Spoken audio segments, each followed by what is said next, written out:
to suspend any further protest and create room for dialogue.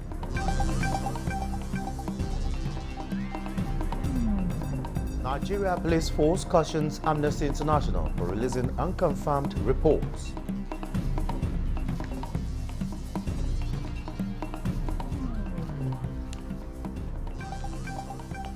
Federal government inaugurates Committee on Emergency Response System.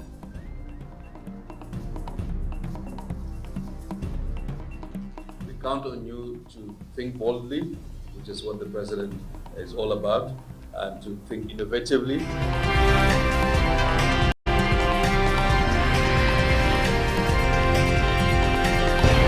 President Bola Tinubu has called on protesting youth in the country to suspend any further protest and create room for dialogue. Addressing the protest in a special broadcast to Nigerians, the president says rather than shut out the oxygen of economic recovery that the policies of his administration are already injecting, citizens must look past their fears and embrace hope anew. State House correspondent Nta News24 reports. Voices and narratives in the last 4 days have been that of violent agitation and wanton destruction following the wave of protest that swept across many parts of the country. My fellow Nigerians, I speak to you today with a heavy heart and sense of responsibility.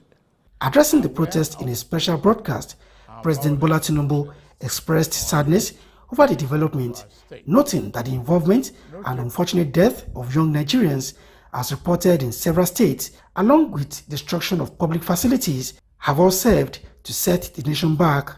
I commiserate with the families and relations of those who have died in the protest. We must stop further bloodshed, violence and destruction.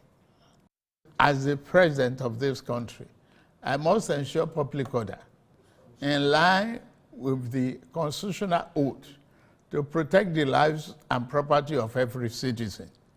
Our government will not stand idly by and allow a few with a clear political agenda to tear this nation apart. Under the circumstances, I hereby enjoin protesters and the organizers to suspend any further protest and create room for dialogue, which I have always acceded to at the slightest opportunity. Democratic good governance is key to actualize his vision of a just and prosperous nation where each person may enjoy peace and meaningful livelihood, the president says, while calling the attention of Nigerians to the poor and unsustainable state of the economy before he took the saddle. President Tinubu again reminded them that the removal of fuel subsidy and few other of his policies, though painful, are necessary to rescue the economy from those that impede its growth. The current pain has its gains, as the president also shared some of the efforts of his administration on infrastructural development and resources utilization drive.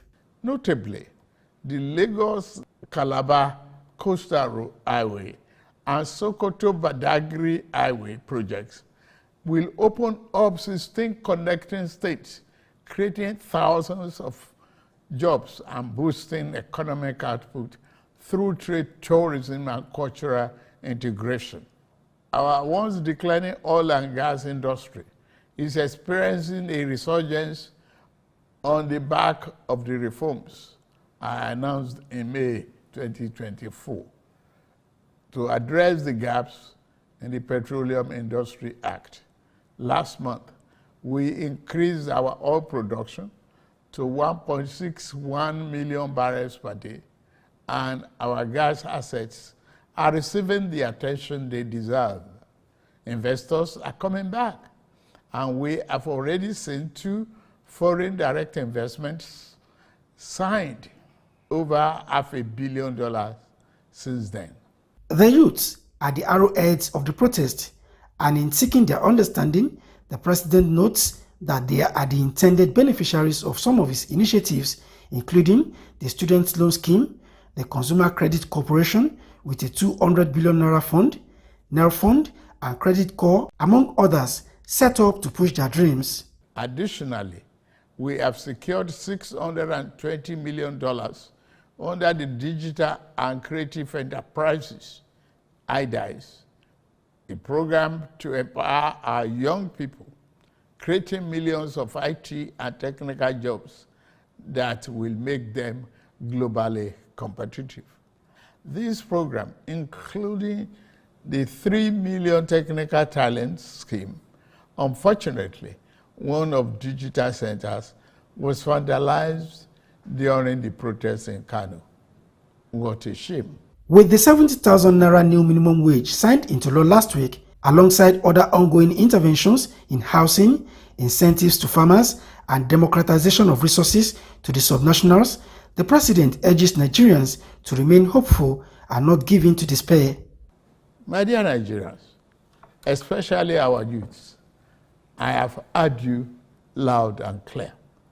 I understand the pain and the frustration that drive this protest, and I want to assure you that our government is committed to listening and addressing the concerns of our citizens.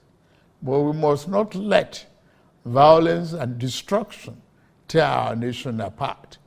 We must work together to build a brighter future where every Nigerian can live with dignity and prosperity.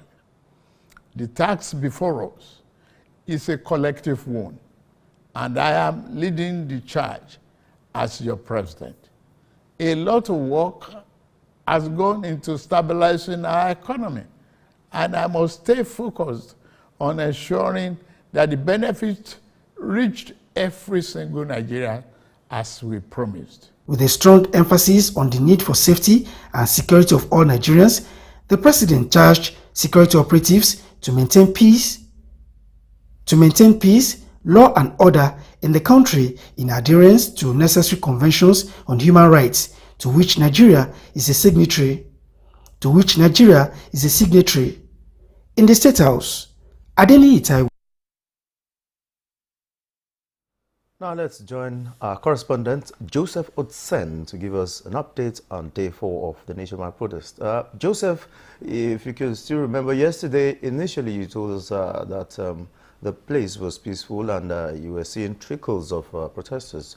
But, you know, initially it was peaceful, but later on you equally reported was that the police had to use tear gas to disperse the crowd. What exactly is the state at this moment? All right, Jide, just as we heard from the president broadcast there, that he wants the security men to maintain law and order, peace in the country. The Mushood Abiola Stadium today, that's day 4 of the protest, is heavily guided. I drove inside the stadium. There are a lot of security personnel there, and then outside too, there are security, not less than, behind me there, just not less than 6 trucks of security vans, and then who brought security here. Some of them are strategically positioned and so on. Just a few minutes before you joined me, there is a joint security team that just drove off not less than 15 trucks of vehicles loaded with security personnel there. I spoke with the Deputy Commissioner of Police Operations, FCT. He's leading that particular team. I interviewed him yesterday, and today too, when I had a conversation with him, he said that they will not be allowing the kind of gathering that were gathered here yesterday. And what was the nature of the gathering yesterday? Most of them were younger, between the age of 30 downwards, and then you could sense between them they were very agitative. Yesterday when he was addressing them, some of them were advancing towards him, and they made efforts to calm them down. They just couldn't go back. At a point they were asked to move back, but they refused. So you could just imagine advancing towards a police commissioner who is heavily guarded by other security personnel who is a subordinate. What you say to him will matter to them, and so on. So that was when the situation now changed. The peaceful protest was going on here changed. They had to like push those youths back, disperse them, and so on. The past 2 days, the first day and the second day was actually peaceful. We had more matured protesters who came out, and they were equally interacting. There was some even joking with the security personnel, but this crowd that we had here yesterday was different. Young ones who were very agitated and very confrontational, and the security personnel said they will not be taking that today. You can see the heavily armed policemen were patrolling the DCP operations told me that they are patrolling the town. I asked him what are the situations in the town, and he told me no, for now they have not sensed any form of guarding. They have not had any security report about a guarding out there. And he said they equally have security. The hoodlums are planning to take over this protest. They want situation, and he was advising the youth to say, look, they shouldn't be used by these hoodlums to cause mayhem. Some of the persons that could be affected may end up being even their own parents. And for now, right now, it's clear, no protesters are here. Can't see anybody, just a few journalists too. You can see we here, NTA, and then I can see one or two media houses also here. All right, many thanks, Joseph. Just before I let you go, do you think with what is on ground there, it is a result of the president's broadcast this morning? No. I don't think it's because of the president broadcast. It is what happened yesterday. The group that came here yesterday were very, very agitated. Very, very agitated, and the police had to disperse them. So probably they don't know what their plans will be for today, and so on. But our security, they have to be ready. They have to be ready. They won't be taken off guard. Many thanks, correspondent Joseph Otsende, keeping us up to speed with events happening around the Mashood Abiola National Stadium. We would equally get back to you so that you keep on keeping us abreast of happenings from that place. Many thanks. Thank you. All right, moving on. You're watching the news at 10 on Nta News24. More reports when we return. Did you know that President Bola Tinubu has approved the suspension of import duties and tariffs on rice, maize and other essential food items for the next 5 months? The President has also approved the suspension of import duties on pharmaceutical raw materials and equipment. This will help bring down the prices of food and drugs across the country. All hands are on deck to ensure that things get better for all Nigerians. This is the renewed hope. Imagine a world where your potential isn't limited by your bank account, where your financial dreams can become reality. That world is here with the Nigerian Consumer Credit Corporation scheme, Credicore. Credicore is one of President Tinubu's initiatives designed to put the power of consumer credit in the hands of working Nigerians. Here to help you achieve your goals, whether it's providing for your family or expanding your home or business. Visit www.credicore.ng today for details. This is the renewed hope.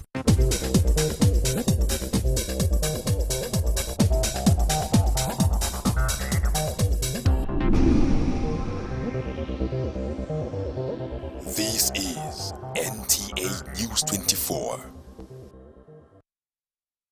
Thanks for being there. And joining me now to X-ray President Bola Tinubu's special broadcast is the Executive Vice Chairman, State Peace Committee, Dr. Saleh Mumali. You're welcome to the news at 10. Good morning, Nigerians.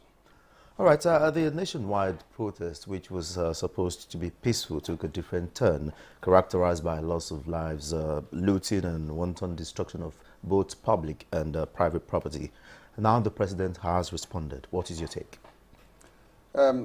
We appreciate Mr. President. I believe he has listened. He has followed the developments very keenly, and his address to the nation should be listened to.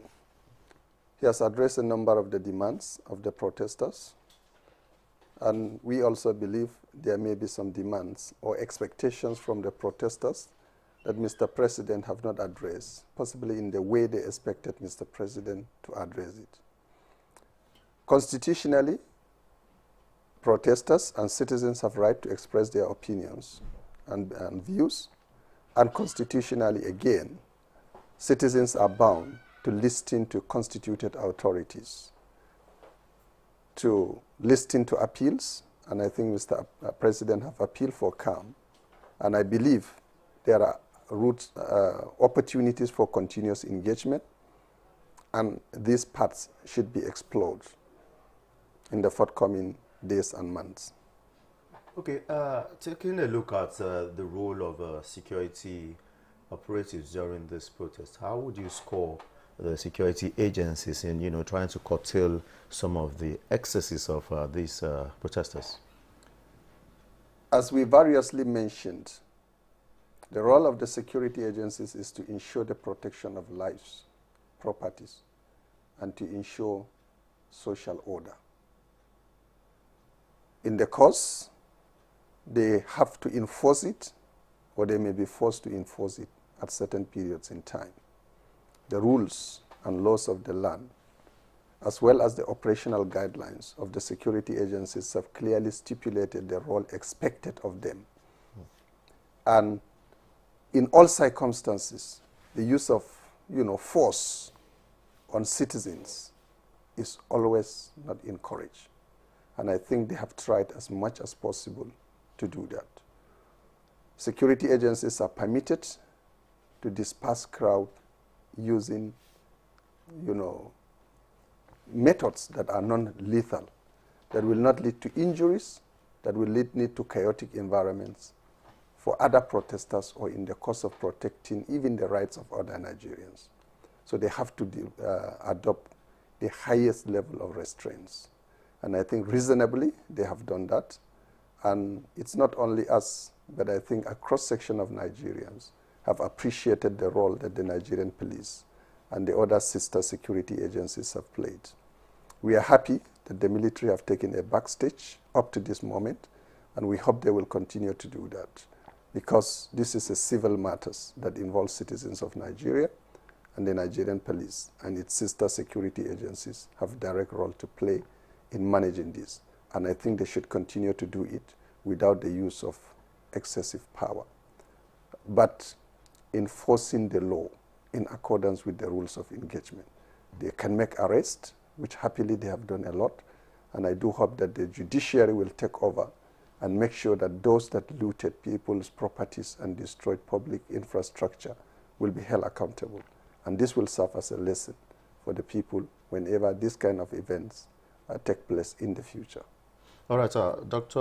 Omale, just very quickly before I let you go, with President Tinubu's administration's significant stride, in rebuilding the foundation of Nigeria's economy to carry us into the future of plenty and abundance, especially targeting the youth, don't you think rebuilding the destroyed infrastructure will be a setback with the lean resources by the federal government? I think what has happened has already happened. It's not the responsibility of the government and the citizens. It's a big backward for the economy, even for food prices, even for the distribution channels, for the business community, for government revenues. All of this have negative impact, and it will retard us maybe backwards for several months. This is the critical farming season, for example. Agricultural inputs are being brought in, they are moved from one point to another. And all of these things are stagnated at the moment. Services are stagnated.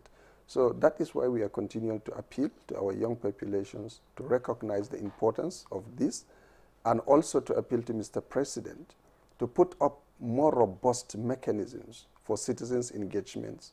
I think we need to see more robust engagement with the industrial sector, with the business community all over the country. We want to see more robust engagement between the state governments, the business community, the youths within every state, so that from the state level we can grow, the economy. We can revamp agriculture. We should revitalize our key industries, our key productive sectors of the economy, so that they can contribute. And we should support our artisans. We should support our farmers. We should support our women. So we need to see greater level of engagements between Mr. President and the various sections of the Nigerian economy, so that it can be revamped within a very short period of time to meet some of these expectations, particularly in food production, energy, and industry. These are critical areas that we want to see.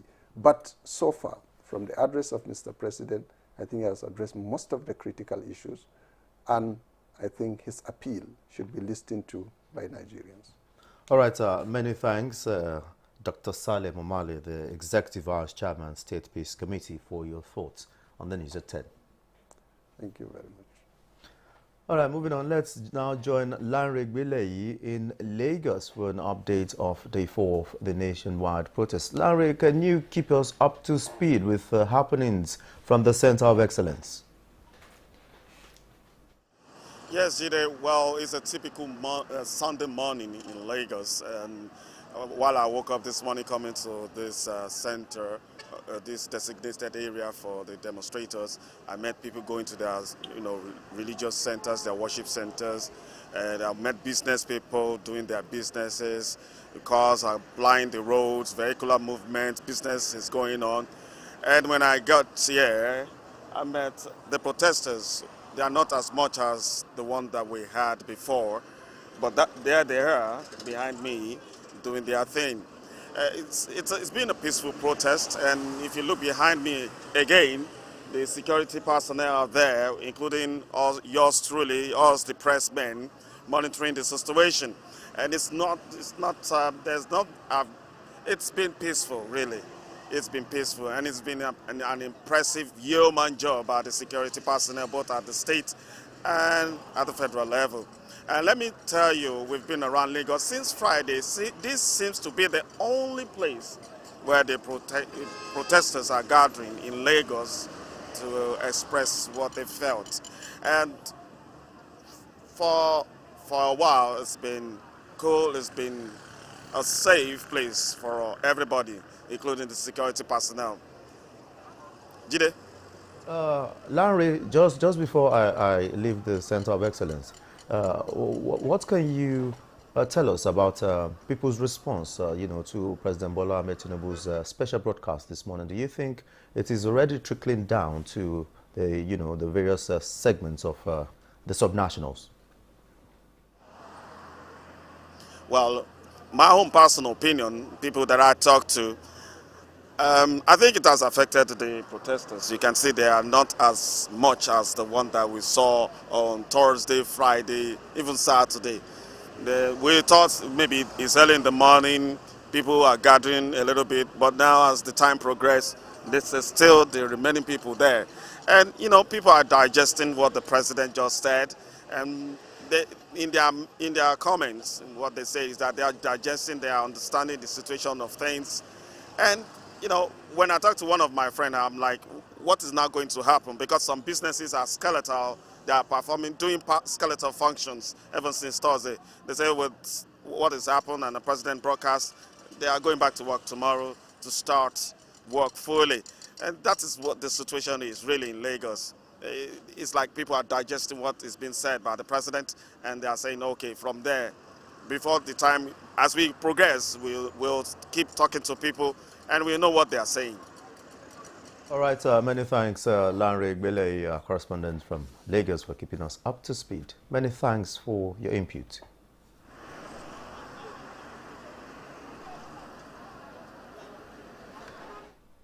All right, moving on. Kano State government has relaxed the curfew in the state. The Commissioner for Information, Baba Halilu Dantiye, says the curfew now starts from 8 a.m. to 2 p.m. Kano Police Command has arrested 392 suspects in connection with the violent protest in the state. Police Public Relations Officer Abdullahi Haruna Kiyawa disclosed this to newsmen at the command's headquarters. Abdullahi Mustafa has the details. The protest in Kano was hijacked by hoodlums who engaged in destruction and looting. This led to declaration of 24-hour curfew by the state government and arrest of 392 suspects by the police. A variety of looted items were also recovered.